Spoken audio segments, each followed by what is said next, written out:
morning, good afternoon, good evening. Welcome, everybody. Happy New Year. I think it's still acceptable on January 14th to say that. It's still not too late, I hope. Welcome to you all, our worldwide community of friends and colleagues. Thank you very much for joining us today for the first of our Jewellery Industry Voices webinars of 2021. Please feel free to use the chat box to identify yourself, where you're calling in from, and to welcome yourself with our global community of gem and jewellery professionals. I'm Edward Johnson. I'm here in London. We're in a lockdown, the third lockdown in the UK. We find ourselves, I think, in possibly the most critical period of this pandemic. I urge everyone to be careful. Please wear masks and protect yourselves and those around you. As many of you know, the weather here in London is not known for being our main attraction, and especially at this time of year. And that, coupled with this difficult period, means that the mood generally is a bit low. But there is hope. We are in between infection and injection, as vaccines are being injected into arms as I speak. So let's bring some sparkle and color into our day, and let's look at all the positives that gems and jewelry can bring us and bring to our world. So welcome to this, the first of our webinars of 2021.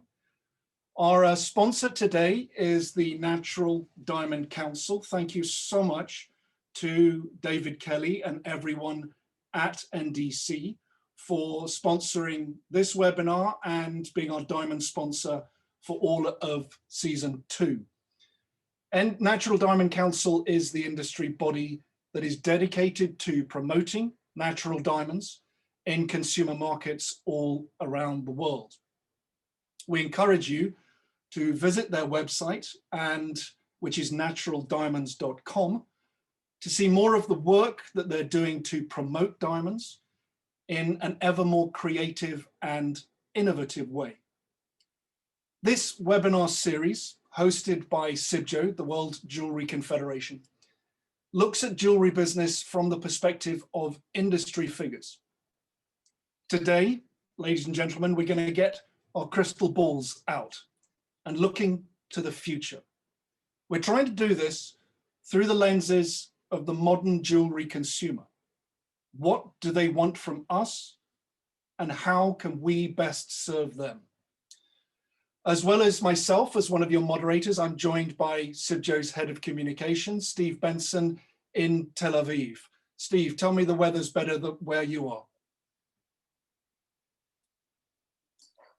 Actually, not unfortunately, Ed. The weather's been fantastic for the past few weeks, and at the moment it's raining. So, and it's the first day after a long time. I live just north of Tel Aviv. Just to give you a few technical details for those people who haven't been with us before, the webinar will run about an hour. We'll try and keep it to an hour. We generally run a bit over. You do have the ability to ask questions. But we request that you use the Q&A box that you should be able to access at the bottom of your Zoom screen, and to write the questions in, and we will do our best to get to as many of them as possible. Other than that, that's pretty much all you need to know. So what I would like to do at this point over here is to invite the president of CIBJO, Gaetano Cavalieri, to say a few words of welcome, and then we'll be on our way. Gaetano? Thank you very much, Stephen, and thank you very much, Edward. Let me first echo Edward in wishing all of you a very happy new year.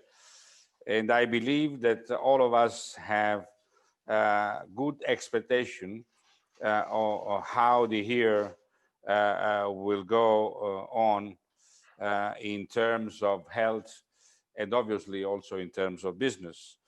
I would like for a second just taking the words that Edward said before, we are in between pandemic situation and injection, but still too many people is taking away. And I would like to remind myself and all of you that we have lost a lot of friends. And I believe that especially in our industry, which is an industry of joy and sensation, we have to give the great efforts in order to let the people be happy, and I would say be even happier. Let me thank one by one Melanie, Anita, Charles, and Andrew for being with us, and I wish you a very successful webinar. Thank you very much. And obviously, let me also thank my good friend David Kelly and all the other friends that are helping us in making our efforts a reality. Thank you very much. Great. Thank you very much, Gaetano. Let me introduce our panelists today. Steve, if you could move the slides on. Firstly, Anita Balchandani. Anita leads the apparel, fashion, and luxury group in EMEA offices from McKinsey's London office. Her expertise extends across fashion, health, and beauty, and specialty retail, and e-commerce. She focuses on supporting clients in developing their strategic responses to the disruptions shaping the retail industry and in delivering customer and brand-led growth transformation. Thank you for bearing with me. Good afternoon, Anita. How are you today in London? Good afternoon, Edward. Thank you. And it's good to be here. It's great for you to join us. Thanks. Next, Melanie Grant.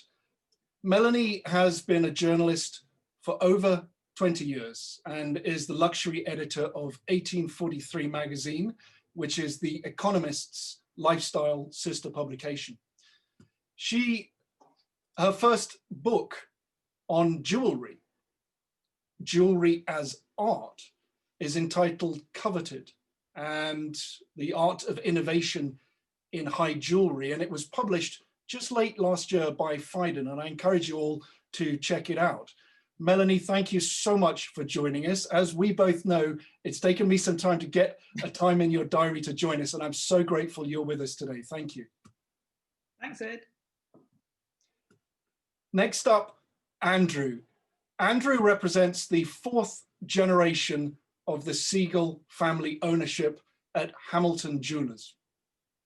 In his day-to-day work, he focuses on the client, both external, the customer, and internal, his team members. He is the firm believer in the adage, if you're the smartest person in the room, you're in the wrong room. Well, we've got a pretty intelligent room here, Andrew, today. So thank you very much for joining us. Your stores are in New Jersey and in Florida. I tell you, I wish I was in Florida today. How are you today? I'm doing well, Ed. Thanks so much for having me. And indeed, this is quite the room to be in. So it's nice to be here. Thank you. And last but definitely not least, Charles Bonus. Founded in 1880, the Bonus Group is the largest and oldest diamond tender auction house, representing 9 different diamond and emerald miners from around the world. Charles is the 5th generation to run the family-owned business. He is also, and I think most importantly for today's conversation, founder and chairman of Holition, which is a London-based creative innovation studio, which is engineering the future of retail for over 40 different luxury brands. Charles, good afternoon to you, and thank you very much for your time with us today. You're right. I'm looking forward to it. Just a quick disclaimer before we get going. Please note none of the opinions or information offered in this webinar constitutes legal, financial or official advice. CIBJO provides a global perspective on the gem and jewelry industry. So for more precise information, we encourage you to play an active part in your local trade associations, and please seek advice and advice relevant to your industry and your own business. Let's get started. Living with the virus, what will be the new normal? The question on everybody's minds. Anita, can we start with you from McKinsey & Company? In your latest report, the State of Fashion 2021, which is written in partnership with Business of Fashion, and I'd like to say it's available on your McKinsey website, you wrote, while the crisis has visited a devastating impact on businesses and jobs, it may also have accelerated responses that lead to positive outcomes. Can I ask you to start, how has the pandemic impacted the luxury sector, and what could be the positive outcomes? Great question, Edward. I think we'd start with, if you look at the pandemic, and many of the trends that we've seen through the pandemic have really been acceleration of a lot of the trends that we saw before. There clearly have been a few things which are real disruptions, or you could pin down purely to the pandemic, like the impact of travel and the interruption of travel. But aside from that, if we look around, I think what we're really seeing is an acceleration of a number of trends that the industry was already talking about before, notably digital and digital acceleration, and the step change that we've seen in luxury, and within that, actually even jewelry. I think this pandemic has proven that consumers are willing to shop at extremely high price points as well in a digital environment, and the role that digital channels play end-to-end from brand discovery through to purchase is one of the areas. The second area is, we believe there's a lot more thought going into collection and collection development. One of the themes that we talk about in our report, which you can also download, as Ed said, on our website, is really less is more. And really brands are thinking about how they can make their collections work harder while being both responsive to consumers, as well as making sure that stock is available when and where consumers need it. So I think there are a number of things here. We believe the industry is actually taking the opportunity to use this crisis as a way to innovate and really to reimagine how the industry operates. So whether it's digital, whether it's sustainability and justice, and I know we'll talk about that a bit later, or whether indeed it's how do we make our collections work harder and do more with less. We think these are all good ways in which the industry will evolve as well. That being said, I don't think we can sort of detract from the devastating impact that this has had on the sector overall, the broader fashion and luxury sector, where economic profit has been down 93%. And luxury, however, within that has, relatively speaking, been more resilient. And, and I think this opens up a brilliant opportunity in a way to reshape and rethink the industry in the way we would like to all see it develop.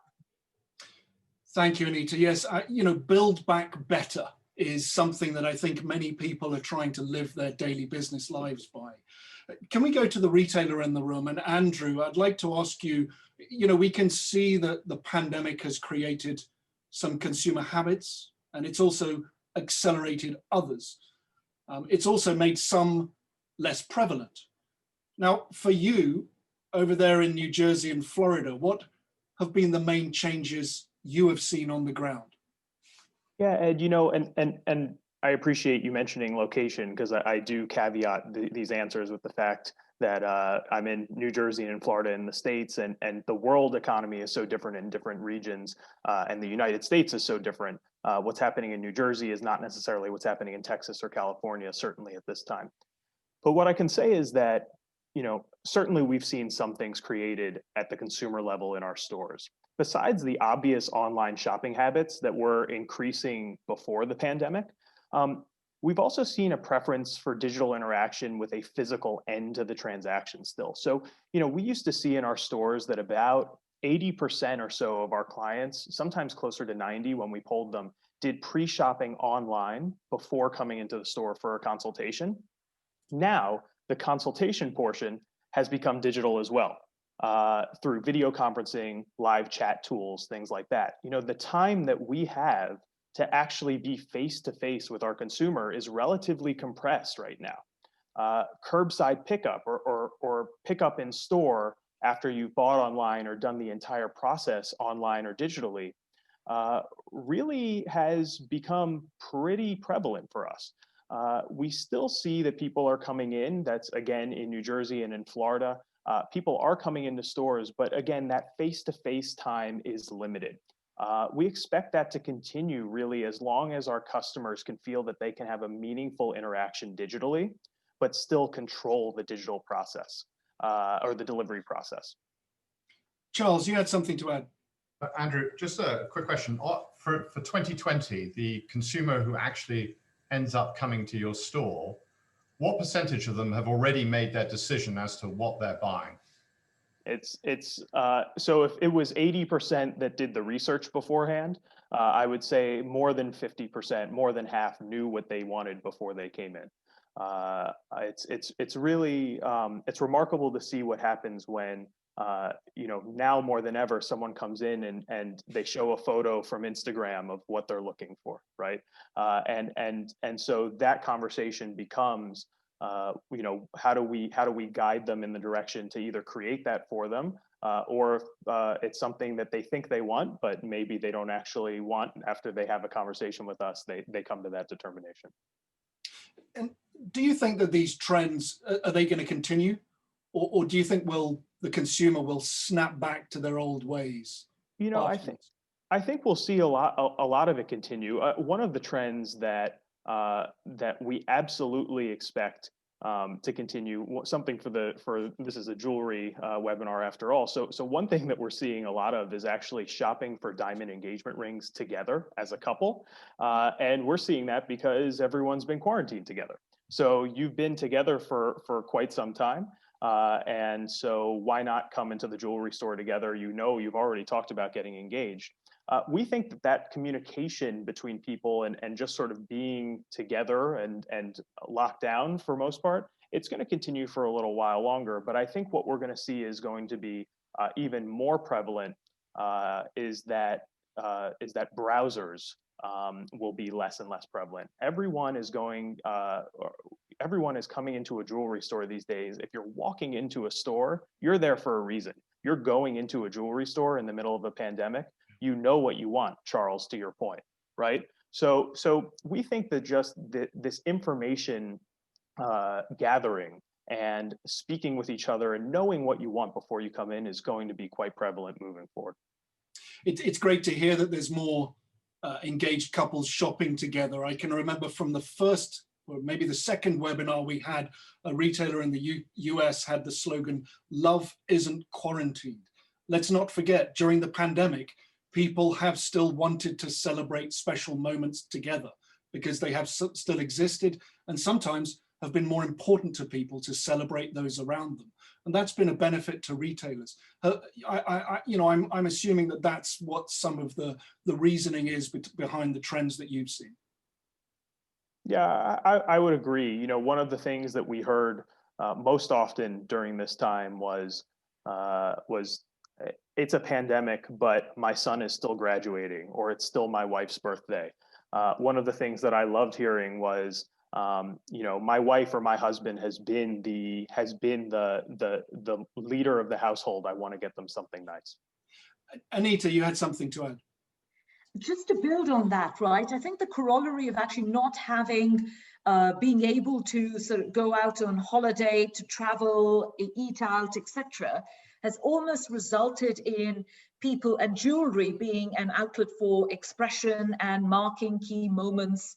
And so I think that's also not to be forgotten, that jewelry actually has played a role in this time when people have been locked up and unable to really have that big holiday, for example. Yeah, thank you. Melanie, I mean, when we're talking about retail stores and getting people back into the stores once they're allowed and if they're allowed to be open, how do we get the customer, that, you know, the person that you're speaking to so regularly and writing to through your magazine, how do we get them back into the bricks and mortar stores, and how has the role of the store changed? Well, Ed, I would say we need experience, but a kind of spectacle of experience. Because on the one hand, you have the digital realm of experience, which we all are familiar with, which younger people absolutely is the reality. And on the other hand, a lot of collectors and buyers and people who are interested in jewellery say to me, I want to go somewhere for a whole day and I want to mark that day with a piece of jewellery. So shopping as a leisure pursuit is over for the time being because of the pandemic. But, you know, I know, when I go out with my family for the day, you know, I want to go do some serious shopping in very nice places. I want to have that glass of something sparkly. I want to sit there for a couple of hours and have a nice chat, especially if you're buying something important to you. And so I think that I can't see that ever going. You know, it's the end result of the 80% of people looking at things online. And to hold that interest, we're going to have to be a lot more experimental with the things we do. So I'm talking about things like trunk shows, talks, book signings, curated exhibitions. You have to create a buzz around who you are as a brand. It's not enough just to put a bit of bunting up and say, come in. You know, you're competing with lots of people who are very inventive these days. And so I'd say the role is changing from, in my opinion, from something where we're just looking at heritage, and heritage is important, but to younger customers, the holy grail of consumerism really, they're very much interested in who you are, what you stand for, and the soul of the brand. It has to be more than just a sort of a marketing sort of chat. It has to be, if you're into sustainable, then really go for it, really have the conversation. It's all about meaning and the rise of customization for your client base. I know that from speaking to you and from having looked at your book, you're on a mission to have jewelry accepted as an art, and you very much champion innovative designers. What kind of designers should retailers invest in going forward? Well, I would say you need a mix, because what you don't want to do is think, I've got these types of clients, so I should only have these types of designers. You know, as has been said already, people come in thinking they know what they want, and then sometimes you can persuade them to go for something extra or something slightly different or something slightly more expensive or whatever it is, So you want to surprise people. And so I think you need a mix of sort of heritage heavyweights, people we all kind of know of, and then some avant-garde pioneers who, you're having a look at the sort of the classic engagement ring, but then you might see something else that could go with it, and something you don't know about. And I think a lot of people, especially with the online kind of proliferation of so much out there, want a curated experience. They go to their favorite jeweler, they say, me, show me something interesting, I would like. And that's something people are prepared to pay extra for, rather than just fiddle about online on their own. So I would say, really, it's about getting that emotional connection to a piece. It can be about investment, or it can just be about something that marking a milestone in your life. And, looking at jewelers who are a bit unusual, innovative materials, people with an interesting message that you can talk about, people who are sustainable, if you can manage that, and designers who really provoke a conversation in store. And that tends to be what I find collectors and buyers tend to be interested in. Thank you. Charles, turning to you, what does this shift mean for retailers from your perspectives? I know it's crystal ball gazing, but what is a potential new normal for retailers, and especially the online e-commerce platforms? So I just want to back up a little bit on some of the things that Melanie said, and I hope Andrew agrees with me. Yeah. One of the wonderful things about our industry in terms of retail is normally we don't have hundreds of people in our store. So you can manage it and manage those special occasions and make people very special, feel very special when you have two couples, let's say, with your two salespeople. So you can make it very personal. You can allow your staff to spend 2 hours with them, having a glass of champagne, talking about the history, talking about the product. So that's one part. And that, in a sense, is the difference between our retail industry and many other products. Then online, I think there is, through this company I own called Holition, we're doing a lot of work in the beauty space. And one of the things that, which unfortunately no one in the jewelry industry is investing in, but I think we've got to go to the next level, which is our website. A two-dimensional website is boring. And the fantastic thing about the internet is that you can create environments where you can interact, environments where you can play games, environments where you can look at yourself on a mirror. You can have a whole experience. And we've done one for Jo Malone, which is just one. And we're going to be doing several for other big luxury beauty brands, where you will be able to go from one room to another, and you'll be able to see things, you'll be able to interact. And that is, we know already, that is very sticky. You know, a two-dimensional website, you see the product, you see some 5, 6 images of it, you read what's in it, and maybe a little piece of the history. It's not enough. The next thing is going to be, how do you create almost like being at the store, but an environment where people can be entertained? I think that's probably a good takeaway quote from the webinar. Make your website sticky. It's not very technical, but I think we all know exactly what you mean. Can we segue now into talking about digital transformation's role in the recovery that we're all looking forward to? Now, Andrew, some brands and jewelry companies fared better than others in 2020. I think it's safe to say. What are some of the characteristics of the companies or brands that came out of the shutdown stronger? And what characteristics do we expect will aid future post-pandemic success? Yeah, you know, Charles, I really love what you said there. We think of, at Hamilton, we call it high tech while remaining high touch. And there's really, there's no better way to connect. No matter how you're connecting, it still should feel like your brand and feel good. You should leave a store or leave a digital experience smiling, no matter how it was done. You know, I think looking at what was happening in the pandemic, you would think that global retail brands with all their resources and deep pockets would weather an event like this just fine, while maybe smaller independents would be in trouble. But I think at least what we're seeing early from the trade, especially in the US, is that it's the opposite. Larger global or national brands are reporting slightly lower sales, and reports from strong independents are that business and profitability were pretty strong. And I think this comes down to, again, it's the high touch aspect of the high tech. It's knowing your customer and being able to pivot quickly to meet their needs. You know, I mentioned earlier that the number one thing we heard was, it's a shutdown, but it's still my wife's birthday. Can you help me?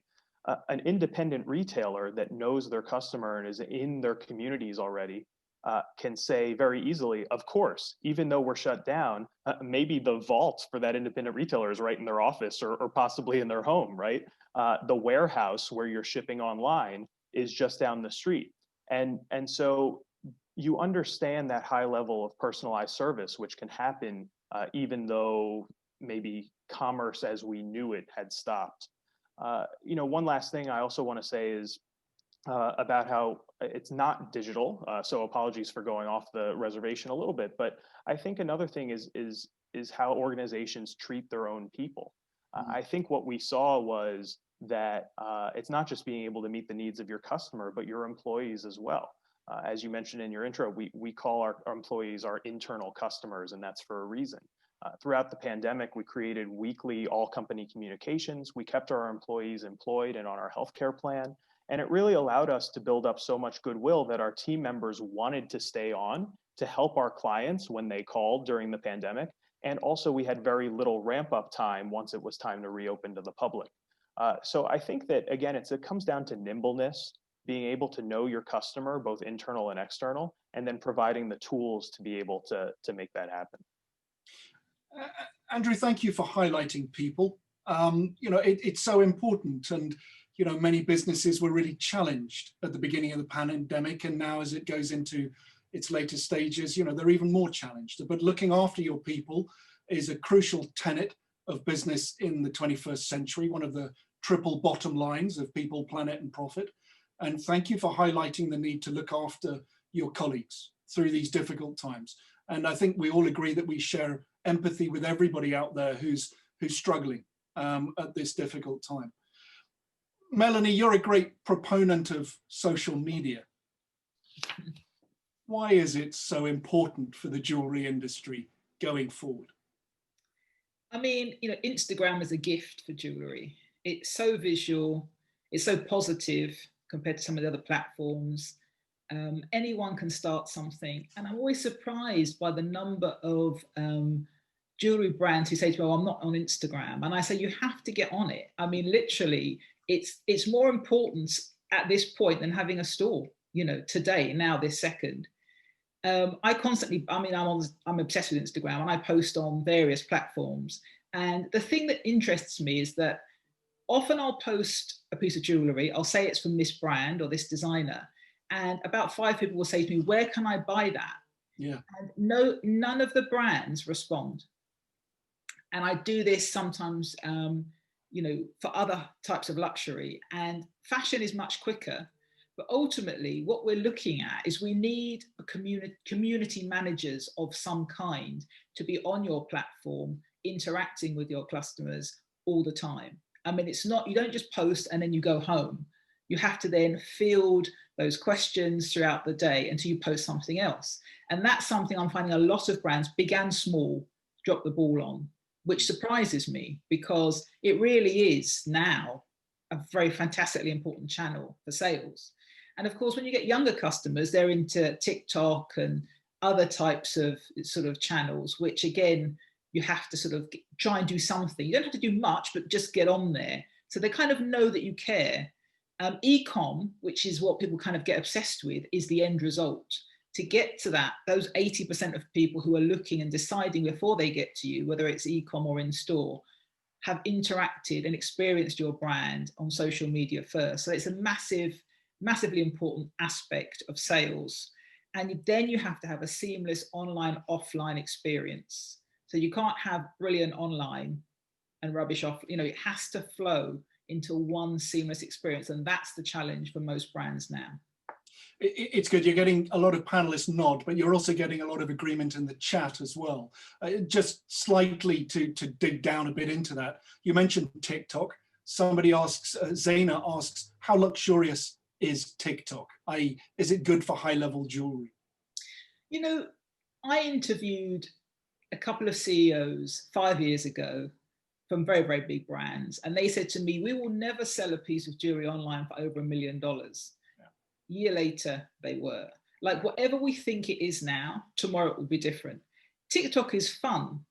And I know people who are selling things for huge amounts of money in very fun ways, which aren't that serious, because when somebody has a lot of money, they're not, you know, it's just another thing. It's beautiful, it's a collectible thing, but it's not maybe as serious as it is to somebody else.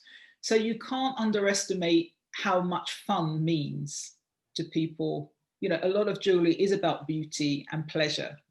And so pleasure is key. And if it's fun for somebody, they'll buy it. Charles, I want to bring you in. You know, 5th generation of the business, social media is so new, and we just talked about TikTok, the newest of them all for the youngest of them all, really, at the moment. But what does digital transformation mean for you, and where do you see the future of social media? So, I mean, really, I agree completely with what Melanie and Andrew are saying, and it's, lack of a better word, it's this phygital, right? It's the physical and the digital. And really Andrew's internal customers or your staff or your team, it's their Rolodexes. It's their relationships with your customers and references from those customers to other customers and how you walk them through the whole process, be it online, on the website, until they make a final decision in the store. And as Melanie correctly said, if you can't do the whole journey and experience, and you drop them along the way, you've got a problem. So, but I would argue, and that, you know, if you're trying to sell jewelry online, we've had several experiences where if you don't have personal shoppers to help you sell that jewelry or have Rolodexes of consumers, online selling jewelry can be very tough. So this is where I think a jeweler who has real estate, who has a store and has an online presence can really do better than somebody who only wants to sell online jewelry and doesn't have that relationship with customers. Thanks, and thanks for bringing in the word phygital, such a great 21st or 2020 word, isn't it? And Anita, back in July, you co-authored a report on the retail or the digital transformation of retail. So guide us, please. Where do you see as the opportunity for the jewelry industry with digital? Edward, prior, if you look back, there used to be a worldview in the organization that you had your physical channels in your stores, and then you had your website. And to some extent, the two were siloed. I think the great thing about the pandemic, and this is certainly one of the positive outcomes, is that many businesses, and in particularly, I think in jewelry is a category that lends itself extremely well to this, recognize that the boundaries between online and offline no longer exist. And it's all been completely integrated. And some of the examples we've just talked about, which is, you know, personal shopping powered by colleagues in store, but delivered through digital media. So through clienteling apps, through actually, you know, it's, you know, you can do Zoom calls with clients to show them the new collection, etc. So I think what we're really seeing here, the role of the store in fulfilling product, because many luxury businesses have seen such an uptick in e-commerce that actually they haven't had the inventory in their distribution centers. And they've used very quickly in a very agile way, they've used inventory from store to, you know, to fulfill that. So I think as we look around, the big shift here is that, you know, digital is no longer seen as a standalone, isolated thing for a younger generation of consumers or trying to do something very different, but it's become absolutely integrated into the digital experience. And store colleagues are also being enabled by technology and starting to see technology and digital as an enabler rather than a competitor. And I think that's the big difference that really powers ahead the innovation in the eyes of the consumers.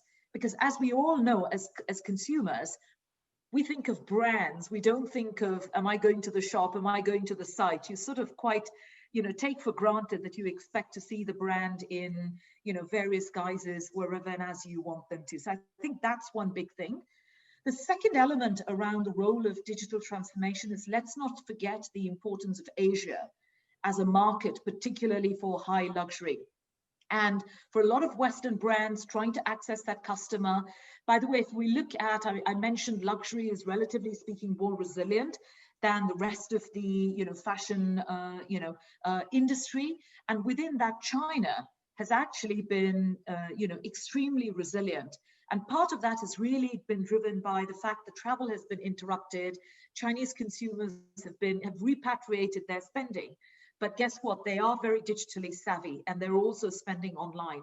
So I think in order really to access the Chinese consumer, digital becomes critical. And in fact, you know, we've seen brands, luxury brands, do live streaming sales shows on, you know, social media in Asia, etc. So it's absolutely fundamental to tap into one of the biggest, consumer segments in the world. Very important to note. If you want to see the future for retail, look at China.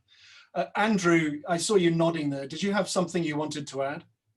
Yeah, you know, I just wanted to just as a real world example, you know, I think, you know, everything that we're hearing about how the relationship is owned by the team member and this convergence of physical and digital, you know, we saw it firsthand at Hamilton. You know, I think as an example, when our website was gaining traction a few years ago and we added a chat functionality, that chat was pretty static and it was just for us to essentially get emails. And we found out very quickly that things were getting, for lack of a better term, lost in the sauce. And we made the conscious decision to have, when you chat with us online, you chat with an actual person who understands our product, who's been with us for quite some time, and who can provide that level of expertise. And then, if needed, pass along the relationship to the stores if the person says, I want to come in, and it's so seamless. And all of our digital investments throughout the pandemic followed that trend. So it was we implemented a digital concierge online, which was your easy ability to set up an online, a Zoom consultation, or set up your curbside pickup. And everything went immediately from digital to physical if needed, as that backbone of the relationship. And so we saw success with it. And I think that, again, and when you think of a digital investment, it's those investments that will merge the physical and digital and make that experience seamless for the customer, because it's all about meeting them how and where they want to shop. Great, thank you. Well, we wish you continued success with that through 21. Melanie. I was just going to say, on the social side and for digital, it's engagement rather than traffic. So people can get really kind of obsessed with how many followers and how many people have looked at their website, but it's about people coming back and having conversations online and asking questions. Engagement is the stickiness we're talking about. And I'm finding that it's better to have 12 people who are truly engaged than like 1,200 who really are just flicking around. So, that engagement is quite a skill that sometimes you need outside help to actually instigate. Thank you for highlighting that. I'd like to talk about jewelry's responsibility to society. As Anita's report said, seeking justice. We have in the room today people who represent mining and through to retailing. So can I start with somebody who's been heavily involved with diamond mining for many generations? Charles, what is the importance of social values for the miners that you work with, both diamonds now and emeralds for your new tender in March with Belmont from Brazil? So for all 9 miners, they're all very involved in their local communities, be it through training, outreach, education, environment, of course, paying taxes. And as an industry, we've done a very bad job at actually telling people about it. And it's only really in the past several years it's coming out. I think De Beers have led that. And then, of course, David Kelly at Natural Diamond Council is also doing an incredible job of making it much more transparent and much clearer and getting our message across to the world. The reality, though, is as much as we are showing and trying to tell people about all the good that these mines do in their local communities, is that in the midstream, actually, they're not at the moment really asking that many questions or involved. And that's really a reflection from, and I don't mean you, Andrew, but actually most retailers are actually not that interested in it either. And then that leads one to believe that really the consumer is therefore not asking the retailer certain questions about where is their product from, how is it being mined, whether it's gold or jewelry. I think that will change, but it is actually, in my experience, it's really being led by the mining industry. And just to add one other thing, the luxury brands who we deal with, they are quite interesting in the sense that they're aware of it. They do a lot of research. There are certain mines that they refuse to work with, and they'll tell the midstream clients, we will not buy product from those countries or those mines. But actually, are they getting those questions from their consumers? Very little. So the question is, why are we doing this? I think we're doing this because we've actually got a great story to tell about our industry as a whole. And to actually say to the consumer, we do wonderful things in all these countries. And I think that there's often the question of, from some retailers, the consumer is not asking questions about this at the retail level. Andrew, I will come to you and bring in that question to you in a minute. But Anita, in the report we talked about, you had a section titled "Seeking Justice," where you say the consumers are aware of the plight of vulnerable employees in the supply chain, but sometimes the jewelry industry says consumers aren't asking about it. What can the industry do to be part of the solution? So I think it's important to, one of the things we've tried to do in the report is look ahead and take a stand on what we think is going to happen and evolve, right? Rather than look back. And sustainability is one of those topics where we think actually it's moving there and there's a lot of change. And, the luxury industry should be looking ahead and anticipating that rather than waiting for it to happen. We're definitely seeing a very clear pattern for consumers, particularly amongst the younger consumers, just greater level of activism, awareness, and actually, willingness to vote with their feet. And the definition of a responsibility is actually really broadening. It's, the planet and the environment, but actually it's also worker rights. How did you take care, and some of the examples we talked about earlier, of colleagues and employees, and did companies actually look out for their health? These are becoming really important dimensions, and almost in a way intrinsic to brand and what consumers care about.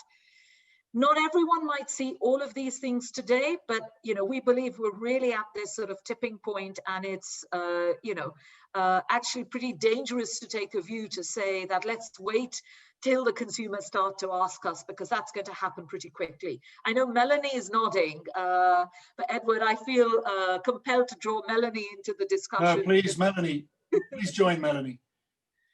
So I would say, the downside to sustainability is there's a layer of cost and a layer of effort, which a lot of people, brands, designers feel that, is just one step too much to add to the whole being, it's hard enough to survive as it is.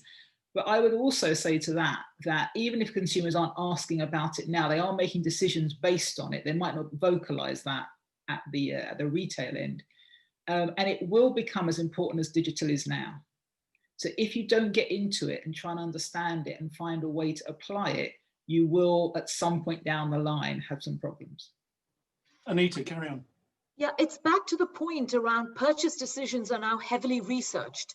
And that research is taking place out of the store. And to some extent, the brand doesn't always control it, therefore. And so I think it's really back to that, I think consumers do make choices even today, even if, as a retailer, there's a sense that maybe the colleagues don't get to hear that. It's taking place and it's only going to become bigger. The last section of the supply chain is the final 18 inches over the sales counter. And that's where the retailer comes in. Andrew, you play a critical role in supporting communities who mine and make all around the world. You're also Hamilton is also a proud member of RJC and has been for many years, as is Bonus. But what role should retailers play in furthering social justice? It is so important, and everything that has been said today is true, that we have, people who are coming into our store, especially first-time bridal customers right now, first of all, may have never even heard of A Diamond is Forever, right? So they don't have that. And then also that movie that I think everyone was talking about a while ago, Blood Diamond, is a while ago, right? So we have a blank canvas for everyone who's coming into our store who's of the younger generation. And as a retailer, our duties are twofold, I believe. First is education, okay? But the second is practice what we preach. So we can talk, and we must talk about all of the good that the industry does, the importance of responsible practices, the way our industry gives back to the mining communities, and also what we do more locally, hyper-local, as independent, community-focused jewelers in our communities, right? Consumers care about that. And now more than ever, we find that they want to know that they're shopping with someone and supporting an industry that reflects their values, even if they may be doing that research and seeing if that's happening before they come in. So as Anita mentioned, because they're doing that, we need to mention it to them. We need to be proactive. But not only must we educate, but we also have to walk the walk.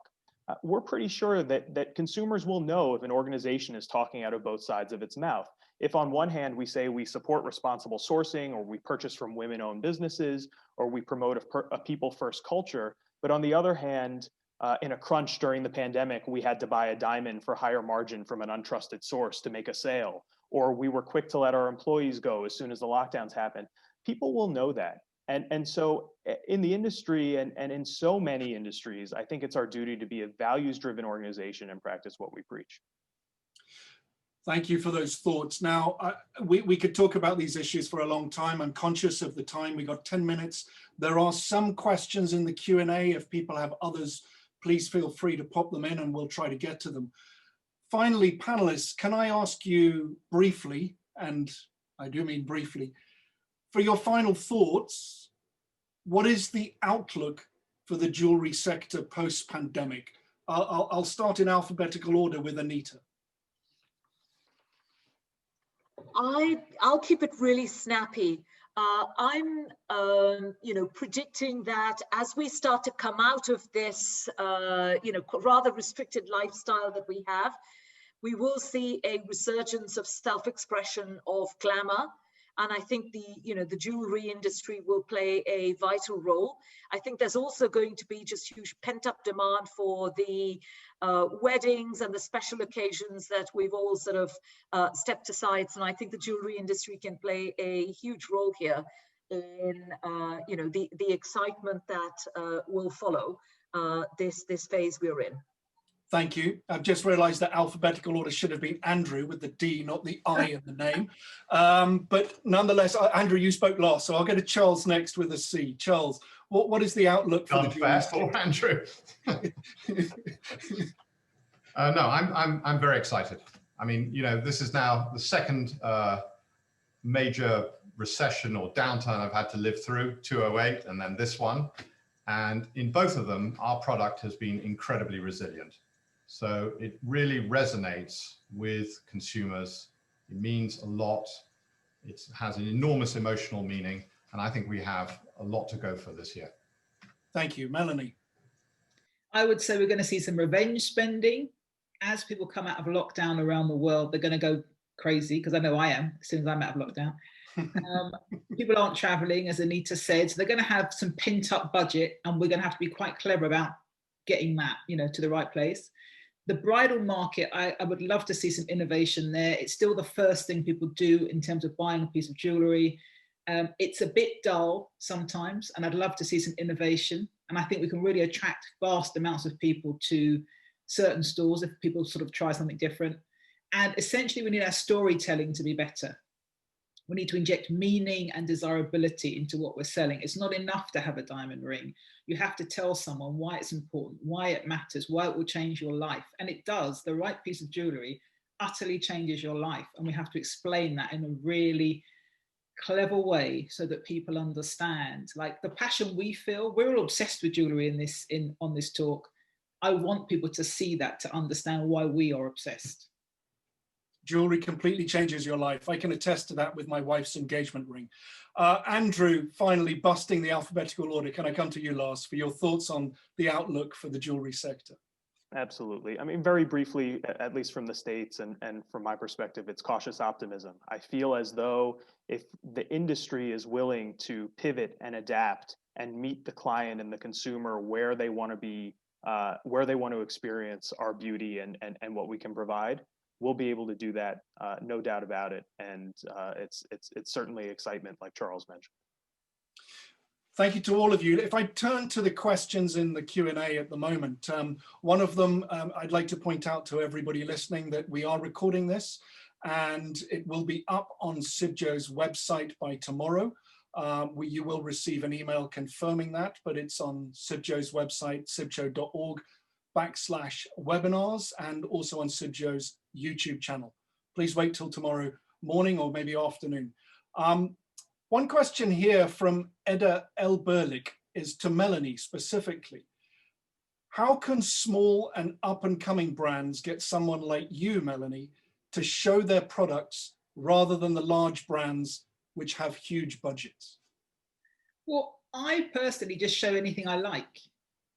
I am not the kind of person, I mean, there are a lot of people out there who are influencers who will charge you. Like, I wouldn't do that. I would just approach people who have a style that resonates with your style. And, I'm always looking for new, interesting designers, new pieces. I like big, sculptural, quite strange things, like send me something and I'll run it if there's an interesting thing to say. But again, we come back to storytelling. It has to mean something. I have to be able to say something about it. Why is it important? So give me something with a story. Thank you. Yeah. Thank you. Charles, we got a question here which I'd like to throw to you from Letitia Rushdie. Forgive me if I'm pronouncing names wrong.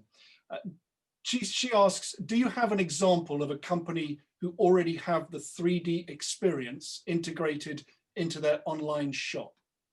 With your Hullish and hat on, is there anybody that you think is doing great work online using 3D? You mean augmented reality? That's one way of looking at it, yep. Well, I mean, Charlotte Tilbury, who we work with. There are a couple of names I can't say because it's not live yet. But online, yeah, most of the beauty brands are all using AR online all the time. Yeah, I mean, listen, the reason I went into that business was actually to innovate the jewelry industry at retail, but I couldn't get anyone to invest in it. So we pivoted and went straight to the beauty industry, which, you know, understood that this is it's a necessity. Clear messaging out to the jewelry industry there. Relook at augmented reality now. The fashion industry, I think you talked about Jo Malone, didn't you, Charles? Look at what they're doing, and you can be doing that with your product. Melanie, I think you had some examples of people who are doing good 3D work. Yeah, I mean, there's quite a lot of launches that are going to happen this year for jewellery. A friend of mine who I'm not allowed to say what he's doing yet, but I shall put it on my Instagram as soon as I can. He's looking at a service to bring augmented reality to small designers. It's quite expensive, it's quite time consuming, but we ran through it the other day and it's really good. It's really realistic. And I've got another friend who called Alexander Mearson. He's a watch creator, but he's doing some augmented reality through Watches of Switzerland. So sometimes you do need an outside, you need to take a lot of pictures of your item, and then you need some software to run it through. And when you've got that, you can launch it. It's not that complicated. It just needs a bit of skill and a bit of special skill. So don't be put off by the fact it sounds fancy. It's not actually as fancy as it sounds. And it's very, very lifelike. I was quite impressed when I had a demo the other day. I was in a webinar with the Antwerp World Diamond Council, or AWDC, yesterday, and there were some fantastic examples. I'd encourage you to look at my fellow webinarists, the AWDC webinar yesterday on technology. Excuse me, I've got completely confused. It was not AWDC, it was GemX Club earlier this week. Sorry. We got a great question in here that I do want to put to the panel, and specifically to Andrew. It's from our good friend Hedda Shupak. Hi, Hedda. Hedda asks, one of the trends we hear about in consumer behavior is a shift to buying fewer but better and buying things that last. But in order for any consumer industry to thrive, we need people to keep shopping and buying. Andrew, as a retailer, how do these two things align? So I think what it comes down to, and Melanie mentioned this, is mix, right? And you know, we truly, while we know you can't be everything to everyone, we appreciate the fact that you can come into a jewelry store or shop online and get something that is relatively very small to commemorate an occasion, but also understand that that place, again, where you had that amazing experience, even though the item was relatively small, you can come back to for something that may be even more meaningful, or that you might be trying to get to mark a very special occasion. It's how you treat the customer, as far as I'm concerned, and to understand that they can come to you, and if you don't have something that they need, one of our favorite things is finding that item for you. And knowing that it's a trusted advisor that you can come to, that has the right mix of product for every type of occasion. That may seem a little bit generic, but we find that it works for our customer relationships, and that, again, people think of Hamilton as top of mind, and whatever their local trusted jeweler may be as top of mind. Okay. Ladies and gentlemen, we are at exactly 3 o'clock. For once in this series, since we started in April, we've actually finished up on the hour. So it just allows me to finish up by saying thank you very much to all of our panelists, in alphabetical order, getting it correct this time: Andrew, all the way from New Jersey. Anita, thank you, from glorious London. Charles, also from glorious London. And Melanie, again from glorious London. We're a little bit London-centric today. Thank you so much for your time. Thank you again to Gaetano and Sibjo for supporting these webinars. And finally, thank you to David Kelly and the Natural Diamond Council for supporting us on this season 2 as our diamond sponsor. I'll play you out with the Natural Diamond Council's latest advertisement video, which we featured last September. It played at the Super Bowl, if I remember rightly. So thank you very much for joining. We will be back in February with our next webinar. So please make sure that you're on our mailing list or follow us on social media. And please stay safe and follow the instructions of your local authorities. And please, if you're allowed to take an injection, please take it and take care of yourself and your loved ones. Thank you, everybody. Have a great rest of your day.